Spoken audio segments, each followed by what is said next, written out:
سامعین و ناظرین، السلام علیکم ورحمۃ اللہ وبرکاتہ۔ گلوبل 20 چینل میں آپ کا تہہ دل سے استقبال ہے۔ الحمدللہ رمضان مبارک کی مقدس ساعتوں سے ہم اور آپ فیضیاب ہو رہے ہیں، اور گلوبل 20 چینل مستقل آپ کی خدمت میں مسائل شرعیہ پیش کرنے کی سعادت حاصل کر رہا ہے۔ اسی سلسلے کی ایک اگلی کڑی آج ہم لے کر کے آپ کی خدمت میں حاضر ہیں۔ آج کی اس ویڈیو کلپ کا عنوان ہے تراویح کے احکام اور مسائل۔ اس ویڈیو کلپ میں آپ تفصیل سے تراویح کے مسائل کے بارے میں جانکاری حاصل کریں گے۔ امید ہے کہ آپ غور سے ان مسائل کو سنیں گے اور اپنی عملی زندگی میں اتار کر ثواب حاصل کریں گے اور اپنی تراویح کی نماز کو درست کر سکیں گے۔ تراویح ہر عاقل و بالغ مرد اور عورت کے لیے سنت مؤکدہ ہے، اس کا ترک جائز نہیں۔ تراویح کی 20 رکعتیں ہیں۔ سیدنا فاروق اعظم کے دور میں 20 رکعتیں پڑھی جاتی تھیں۔ تراویح کی جماعت سنت مؤکدہ علی الکفایہ ہے۔ تراویح کا وقت عشاء کی نماز فرض پڑھنے کے بعد سے صبح صادق تک ہے۔ عشاء کے فرض ادا کرنے سے پہلے ادا کر لی تو نہ ہوگی۔ عشاء کے فرض و وتر کے بعد بھی تراویح ادا کی جا سکتی ہے۔ تراویح اگر فوت ہوئی تو اس کی قضا نہیں۔ رات میں اگر کسی وجہ سے تراویح چھوٹ گئی اور آدمی چاہے کہ ہم دن میں اس کی قضا کر لیں تو اب ایسا نہیں ہو سکتا۔ وقت نکلنے کے ساتھ ہی اب یہ تراویح کی نماز بھی ختم ہو گئی۔ بہتر یہ ہے کہ تراویح کی 20 رکعتیں دو کر کے 10 سلام کے ساتھ ادا کرے۔ تراویح کی ہر 2 رکعت پر الگ الگ نیت کرے۔ ایسا نہیں کہ تراویح شروع کرتے ہی ایک مرتبہ نیت کر لے، نیت کرتا ہوں میں 20 رکعت نماز تراویح کی، یا نیت کرتی ہوں میں 20 رکعت نماز تراویح کی، تو یہ نیت درست نہیں ہے۔ ہر 2 رکعت پہ ہمیں نیت کرنی ہے اور پھر اگلی نماز شروع کرنی ہے۔ بلا عذر بیٹھ کر تراویح ادا کرنا مکروہ ہے، بلکہ بعض فقہائے کرام کے نزدیک ہوتی ہی نہیں ہے۔ اس لیے سستی اور کاہلی کی وجہ سے اگر کوئی یہ سمجھے کہ یہ تو فرض نماز نہیں ہے، بیٹھ کر کے ادا کر لیں، تو اس کی تراویح کی نماز ادا نہیں ہوگی۔ تراویح مسجد میں باجماعت ادا کرنا افضل ہے۔ اگر گھر میں باجماعت ادا کی جائے تو ہو جائے گی، مگر وہ ثواب نہ ملے گا جو مسجد میں ادا کرنے سے ملتا ہے۔ مگر لاک ڈاؤن کی جو مجبوری ہے اور اس کے قانون کے پیش نظر ابھی ہمارے علماء اور مفتیان کرام نے ہمیں یہ بتایا ہے اور رہنمائی کی ہے کہ چونکہ گورنمنٹ کی طرف سے صرف 4 یا 5 لوگوں کو مسجد میں نماز پڑھنے کی اجازت ہے، بقیہ لوگوں کے لیے اپنے گھروں میں رہ کر کے عبادت کرنے کی تاکید ہے۔ تو چونکہ یہ ہمارے لیے مجبوری ہے اور شریعت مجبوری میں آدمی کی گرفت نہیں کرتی ہے، یہ مذہب اسلام کی کشادہ ظرفی ہے کہ اگر آدمی مجبوری کی وجہ سے کوئی کام نہ کر سکے تو بھی اس کی نیت کی وجہ سے اللہ رب العزت اسے ثواب سے سرفراز فرماتا ہے۔ تو ابھی لاک ڈاؤن کی مجبوری کی وجہ سے اگر آپ گھر میں جماعت سے نماز پڑھتے ہیں تو بھی آپ کو مسجد میں ادا کرنے کا ہی ثواب ملے گا۔ تراویح میں پورا کلام اللہ پڑھنا اور سننا سنت مؤکدہ ہے۔ اگر کسی وجہ سے تراویح کی نماز فاسد ہو جائے تو جتنا قرآن پاک ان رکعتوں میں پڑھا تھا ان کا دہرانا یہ ضروری ہے، تاکہ کلام پاک پورا ہونے میں کہیں کوئی نقصان یا کمی نہ رہ جائے۔ مسئلہ، الگ الگ مسجد میں تراویح ادا کر سکتا ہے جبکہ ختم قرآن میں نقصان نہ ہو۔ تراویح کی 2 رکعت پر بیٹھنا بھول گیا تو جب تک تیسری کا سجدہ نہ کیا ہو بیٹھ جائے، اخیر میں سجدہ سہو کر لے، اور اگر تیسری کا سجدہ کر لیا تو 4 پوری کر لے، مگر یہ 2 شمار نہ ہوں گی۔ ہاں البتہ اگر 2 پر قاعدہ کیا تھا تو 4 ہو گئیں،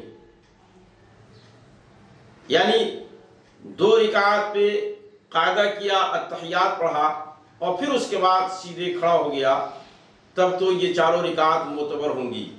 لیکن عموماً ہوتا ایسا ہے کہ دوسری رکعت میں بغیر قاعدہ کیے ہی آدمی کھڑا ہو جاتا ہے۔ تو اب یہاں پر اس بات کو ذہن میں رکھیں کہ اگر ابھی تیسری کا سجدہ نہیں کیا تو ایسی صورت میں 4 پوری کر لے اور اس کی نماز صرف 2 ہوگی۔ یہ تھوڑا سا پیچیدہ مسئلہ ہے، مگر اسے ذہن میں محفوظ رکھنا ضروری ہے۔ مسئلہ، 3 رکعتیں پڑھ کر سلام پھیرا، اگر دوسری پر بیٹھا نہیں تھا تو نہ ہوئی، ان کے بدلے کی 2 رکعتیں دوبارہ ادا کریں۔ اب یہ تینوں گویا کہ باطل ہو گئیں، لہٰذا پھر اثر 9 جہاں سے ان 2 رکعتوں سے پہلے تک پڑھا تھا، اب پھر وہیں سے شروع کرے۔ مسئلہ، سلام پھیرنے کے بعد کوئی کہتا ہے 2 ہوئی، کوئی کہتا ہے 3، تو امام کو جو یاد ہے اس کا اعتبار ہوگا اور اسی اعتبار سے رکعتیں شمار کی جائیں گی۔ مسئلہ، افضل یہ ہے کہ ہر 2 رکعت میں قرات برابر ہو، اور ایسا نہ کیا جب بھی کوئی حرج نہیں ہے، یعنی بہتر یہ ہے کہ پہلی اور دوسری دونوں رکعتیں برابر ہوں، اور اگر پہلی زیادہ لمبی ہو جائے دوسری اس کے مقابلے میں مختصر ہو تو یہ بھی جائز ہے، شرعی طور پر کوئی قباحت نہیں ہے۔ مسئلہ، امام و مقتدی ہر 2 رکعت کی ابتدا میں ثنا پڑھے، امام تعوذ و تسمیہ بھی پڑھے اور اتحیات کے بعد درود ابراہیمی اور دعا بھی پڑھے۔ اس بات کو بھی خاص طور سے ذہن میں رکھنا ضروری ہے۔ مسئلہ، اگر 27ویں کو یا اس سے قبل قرآن پاک ختم ہو گیا تب بھی اخیر رمضان تک تراویح پڑھتے رہیں کہ سنت مؤکدہ ہے۔ ایسا نہیں کہ 21 رمضان کو یا 27 رمضان کو یا رمضان میں کسی بھی تاریخ کو کلام پاک پورا سن لیا تو اب اس کے بعد تراویح نہیں پڑھنی ہے۔ ایسا کرنا یہ باعث گناہ ہے اور تراویح چھوڑنے کا آدمی گنہگار ہوگا۔ مسئلہ، رمضان المبارک میں وتر جماعت کے ساتھ ادا کرنا افضل ہے، مگر جس نے عشاء کی فرض تنہا ادا کی وہ وتر بھی تنہا ادا کرے۔ مطلب یہ کہ تراویح کی نماز ادا کرنے کے لیے آدمی مسجد میں اس وقت حاضر ہوا جبکہ امام صاحب یا حافظ صاحب عشاء کی فرض نماز پڑھا چکے تھے، اب وہ جلدی جلدی اپنی فرض نماز پڑھ کے تراویح کی نماز میں شریک ہوا، تو ایسے شخص کے لیے ضروری ہے کہ جب 20 رکعت تراویح مکمل کرنے کے بعد امام صاحب وتر کی جماعت کرائیں تو ایسے وقت میں اس شخص کو جس کی فرض نماز چھوٹ چکی تھی اب وتر میں اس کے لیے شریک ہونا درست نہیں ہے، بلکہ وہ اپنی وتر بھی تنہا پڑھے۔ مسئلہ، ایک امام کے پیچھے عشاء کی فرض، دوسرے کے پیچھے تراویح اور تیسرے کے پیچھے وتر میں حرج نہیں ہے۔ حضرت عمر فاروق رضی اللہ تعالی عنہ فرض اور وتر کی جماعت خود کرواتے اور سیدنا ابی بن کعب تراویح پڑھاتے تھے۔ اسے ذہن میں رکھیں اور اپنی اصلاح فرما لیں اگر کہیں پر کوئی کمی محسوس ہو۔ اس سلسلے میں یہ مسئلہ بھی ذہن میں محفوظ رہے، نماز تراویح کی مسجد میں باجماعت ادائیگی سنت کفایہ ہے۔ اگر محلہ کی مسجد میں باجماعت نہ ہو تو سارے اہل محلہ گنہگار ہوں گے۔ مسئلہ، ایک مسجد میں بیک وقت 2 جماعت، مثلا پہلی اور دوسری منزل میں الگ الگ جماعت کرنا، یا یکے بعد دیگرے ایک جماعت ہونے کے بعد دوسری جماعت قائم کرنا مکروہ ہے۔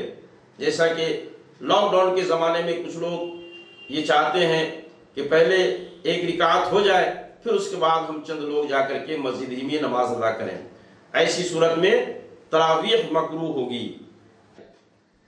مسئلہ، اگر ایک سلام سے 4 رکعتیں پڑھیں اور دوسری پر قاعدہ کیا تو چاروں صحیح ہو گئیں۔ اگر ایک سلام سے 4 رکعتیں پڑھیں اور قاعدہ اولا نہیں کیا تو صرف اخیر کی 2 رکعتیں معتبر ہوں گی اور پہلی 2 رکعتیں باطل ہو جائیں گی، لہٰذا ان 2 رکعتوں میں جو قرآن پڑھا گیا اسے دہرایا جائے گا۔ مسئلہ، اگر کسی شخص کی تراویح کی بعض رکعت جماعت سے چھوٹ گئیں تو وہ تراویح کے وقفہ میں رکعت پوری کر لے۔ اگر پھر بھی رہ جائیں اور امام وتر پڑھانے کے لیے کھڑا ہو جائے تو امام کے ساتھ پہلے وتر ادا کرے، اس کے بعد اپنی چھوٹی رکعت پڑھے۔ مسئلہ، اگر کوئی شخص ایک جگہ تراویح پڑھ چکا ہو یا پڑھا چکا ہو، پھر دوسری جگہ جا کر نفل کی نیت سے تراویح کی جماعت میں شامل ہو جائے تو اس میں شرعاً کوئی حرج نہیں ہے۔ مسئلہ، تراویح یا کسی نماز میں قرآن کریم ہاتھ میں لے کر دیکھ کر پڑھنے سے نماز فاسد ہو جائے گی، اس لیے کہ یہ عمل کثیر ہے۔ مسئلہ، تراویح میں بھی نابالغ شخص کی امامت مفتابہ قول کے مطابق ناجائز ہے۔ جس طریقے سے فرض نماز کی امامت نابالغ نہیں کر سکتا، اسی طریقے سے تراویح کی بھی امامت کا مسئلہ ہے۔ مسئلہ، بعض مرتبہ تراویح کے دوران بے خیالی میں یہ صورت پیش آتی ہے کہ امام آیت سجدہ پڑھ کر جب سجدہ تلاوت کر کے کھڑا ہوتا ہے تو سورہ فاتحہ پڑھ کر آگے قرات شروع کرتا ہے۔ اس سے شرعاً نماز میں کوئی خرابی نہیں آتی۔ مسئلہ، تراویح کے لیے کوئی خاص دعا متعین نہیں ہے۔ تراویح کہتے ہیں 4 رکعت مکمل کرنے کے بعد سلام پھیرنے کے بعد جو تھوڑی دیر تک بیٹھتے ہیں اسے تراویح کہا جاتا ہے۔ تراویح کے لیے کوئی خاص دعا متعین نہیں ہے، بلکہ اختیار ہے، خاص ذکر و اذکار کرے، کلمہ شریف پڑھے۔ بعض فقہا سے 3 مرتبہ وہ دعا پڑھنا منقول ہے جو تراویح کی دعا کے نام سے مشہور ہے، یعنی سبحان ذی الملک والملکوت، سبحان ذی العزت والعظمت والہیبت والقدرت والکبریاء والجبروت، سبحان الملک الحی الذی لا ینام ولا یموت، سبوح قدوس ربنا ورب الملائکۃ والروح، اللہم اجرنا من النار، یا مجیرو یا مجیرو یا مجیر۔ تراویح کے تعلق سے یہ چند مسائل تھے جو آپ کی خدمت میں پیش کیے گئے۔ اگر ان مسائل کے سمجھنے میں آپ کو کوئی دقت محسوس ہو رہی ہو یا اس سے ریلیٹڈ اور بھی کوئی دوسرا مسئلہ ہو تو آپ کمنٹس باکس میں لکھ کر کے ہمیں بھیج سکتے ہیں۔ اگلی نشست میں انشاءاللہ اس کی وضاحت کر دی جائے گی۔ اگر آپ کو ہماری یہ ویڈیو پسند آئی تو اسے لائک اور شیئر کرنا نہ بھولیں۔ اسے آپ جتنا شیئر کریں گے آپ بھی ثواب میں شریک رہیں گے۔ دعا ہے کہ اللہ رب العزت ہمیں اور آپ کو مسائل شرعیہ پر عمل کی توفیق عطا فرمائے اور مسائل کو زیادہ سے زیادہ پھیلانے کا جذبہ عطا فرمائے۔ السلام علیکم ورحمۃ اللہ وبرکاتہ۔